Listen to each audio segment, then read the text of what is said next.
5 common mistakes that should be avoided before taking your CTFL exam. Okay, so my name is Odimidadeji Success, and if today is your first time on this channel, kindly subscribe and hit the notification bell so you can get the latest update each time I drop a new video. Okay, so there are a lot of mistakes that people make before writing their CTFL exam or while preparing to take the CTFL exam and while writing the CTFL exam. So I have bring the top 5 common mistakes that should be avoided. So if you are looking forward to write your CTFL exam very soon, then this video is a must watch for you. So what's the first one? The first one is I am experienced. It is enough to ace the exam. This is a deception. Don't ever think that experience is enough for you to pass this exam. Even if you have 10 years of experience, or 15 or 20. If you have not written this exam before and you want to write it, you must not skip the place of preparation. So, it therefore means being experienced does not automatically mean that you would be able to pass this exam. After all, no matter the exam you want to write, you should be there. So your experience can be a leverage for you, but it is not the backbone to pass this exam. So the second thing that mistakes that should be avoided is training is a guarantee of success. This idea that because I have trained, then success is guaranteed is wrong. The fact that you have been trained or that you take training is not automatical success for you. Yes, don't get this wrong. You should train. You should receive training. You should make payment and train. Because training will definitely give you the leverage that you need. Training is like getting the sheet or the opportunity that you need or that you need to actually pass the exam. Someone says information is power, but knowledge is power. So training will equip you with the right information and with the right knowledge that you need to actually pass the exam.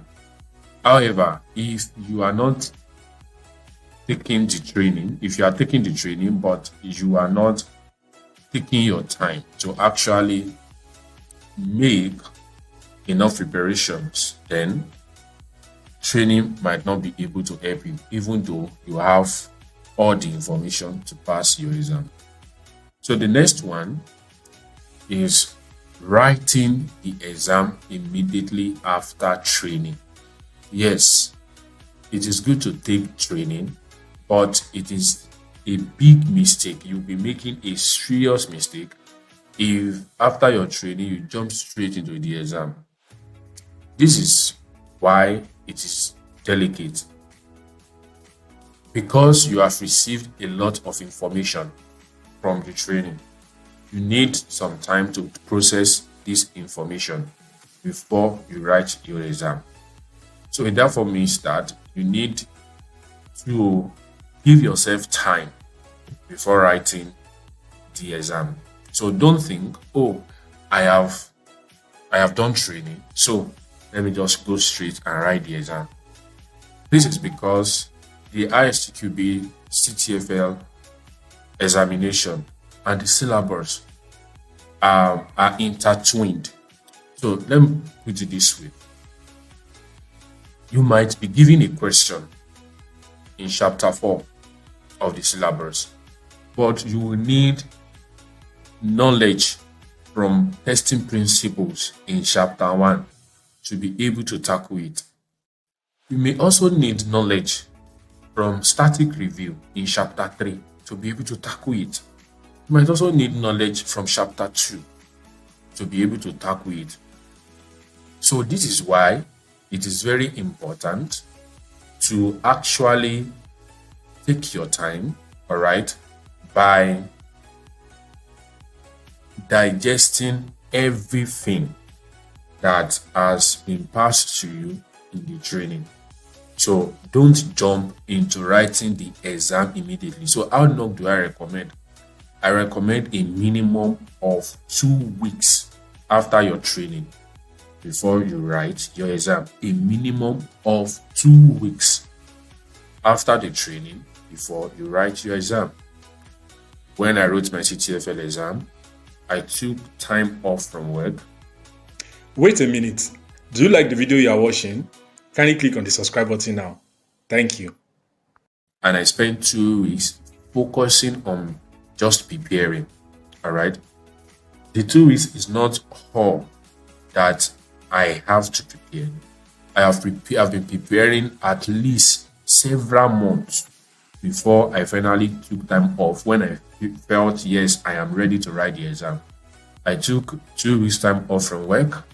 Then I wrote the exam after the end of the 2 weeks. So the fourth one is overconfidence. Why not prepared enough? Now, this happens a lot to people who are already experienced or who have taken training. All right. Now that you have taken training, or now that you are experienced, you might feel, oh yeah, I can write the exam. Yeah, I can write the exam. Yeah, it's good to have confidence, but overconfidence can also be a blind spot for you in getting to see critical detail that you actually need to pass the exam. It therefore means that training would help your preparation. It will help you to scale. It will help you to leverage. It will help you to consolidate on your personal preparation. So don't be overconfident when you are not prepared enough.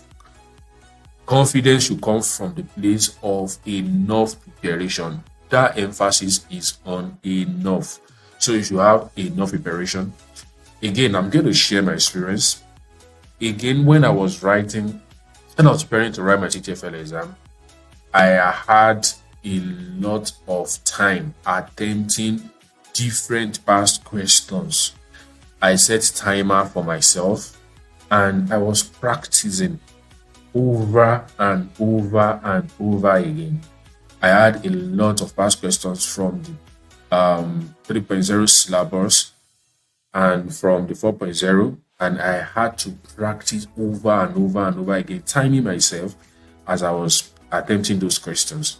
So you have had your training, you've prepared, you've read. Yes, now you need to put yourself in a position of the real-time exam. Prepare, time yourself, start attempting past questions. Start attempting them. Then, like that, you'll be able to know, oh, if I should start writing the exam now, it will take me so time to finish up this exam. And I will be able to score. You already know the range of the mark you are going to get or the score you are going to get by definitely practicing, and you become really familiar with their question patterns, and this will really help you to ace your exam. Now, the last but not the least thing, which is the 15th, is attempting difficult questions first. This is a mistake you should not make when you are writing the exam. So when you are writing the exam, skip the difficult questions first. Go to the ones that are less difficult. So most of the time, difficult questions come from chapter 4 and chapter 5. And as a matter of fact, these questions carry equal mark with every other question. Every question has just 1 point each. So therefore, don't spend a lot of time on a difficult question trying to get the answer. Go straight to the ones that are straightforward and are less difficult. They carry same mark. So once you are done with those ones, come back to attempt the difficult questions. Like this, you'll be able to manage your time effectively and pass your exam well.